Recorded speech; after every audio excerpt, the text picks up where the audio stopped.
These are the top 5 AI deployment patterns for most enterprise on how they deploy Gen AI applications or AI applications in general. First pattern is API integration. Most AI applications or even Gen AI applications are being created as microservices, which means they primarily work off something called API or Application Programming Interface.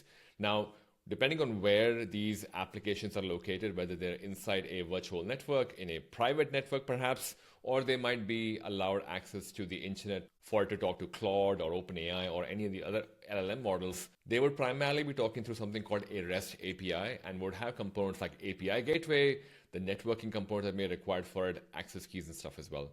Now, if you are deploying this, some of the security considerations you may want to have is having a strict access control for who can access the AI application, whether it's the users that you're allowing access to the LLM model itself, whether it's the network access to people who may be working in the back end on how they connect to these LLMs, and whether there's a third party that is allowed to access these as well.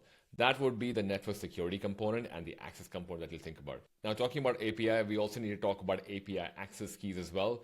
Most of the LLM models, if you are using APIs to talk to them, there is an API key that's required for you to authenticate to know that, hey, I'm Ashish, and this is my request to you. And for this reason, a lot of the applications are hosted internally because you're an enterprise. You don't want your application to be on the internet, at least not the back end.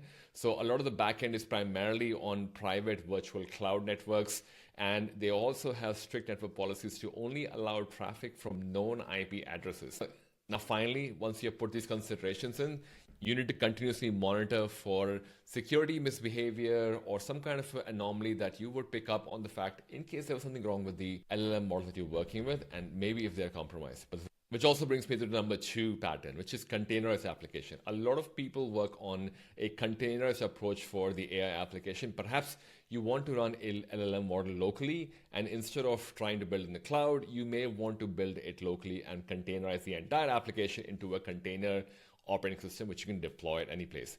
Now, usually these are experimental Hugging Face or DeepSeek or any of the other popular, perhaps vulnerable LLM models that you may want to use locally to see if there's actually something that can help you before you start deploying it into your enterprise environment. This may be primarily in your laptops, and you may be using it in a contained environment, hence the containerized word. And once you're ready and you've deployed certain patterns and you encapsulate each component or service of that LLM model into a container application, which you can deploy into a microservice architecture. Now, from a security consideration perspective, if the containers application is only on your laptop, perhaps the consideration for security is limited to your laptop itself. However, if you are going to deploy this into a development or a test environment, then again, we go back to the identity and access management. Who has access to the LLM model that you're containerizing and the data that you're using? Is it the kind of data that you should be using for something which is perhaps going to go on the internet? Now, another common pattern for sometimes economical reasons could be that you may be using a serverless architecture because you don't want to host applications, but because you're using Gen AI or you're using applications which are AI enabled, you have a lot of data processing to do, which doesn't really work in the serverless model. So in this particular pattern, you may have a Lambda or a cloud function of some sort, which is handling all the API requests for your application.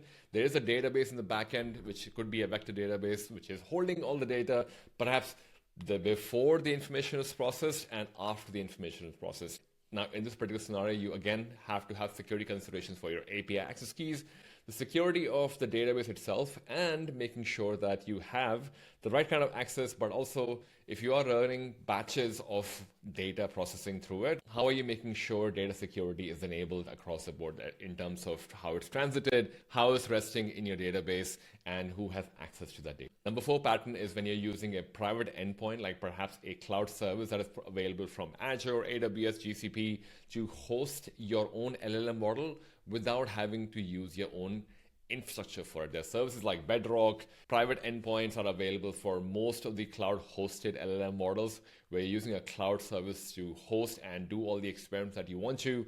In that particular scenario, you may even have a virtual network which will be private that is interacting with this particular service as well. In this particular pattern, security considerations are obviously who has access again, identity being the most important key. Second being the data part. What kind of data is being sent over and how is the data being managed for security, encryption, as well as the entire data lifecycle of it as well. Fifth model is a hybrid model where you may have much more compute available because of the resources you have on premise, or perhaps the data that you're trying to use is so sensitive in nature that you can't bring that to the cloud. So you may use services that are hosted in the cloud provider for their LLM models, but the data that you may have is on premise. Now, technically, this is called a hybrid model because you're using capabilities, the best capabilities, of course, of both on-premise as well as cloud. But it is something that to be noted that a lot of the applications that are probably being created in enterprise may fall in this category where you're using a hybrid pattern. And on top of this, you could build onto microservices or you could go down the path of serverless and extra. But this is kind of like the foundational model where you would be using quite a bit of it. Now, from a security perspective, this primarily relies on the networking part, where who has access to the network and the data that is allowed access at all. So the two main components, again, identity and data.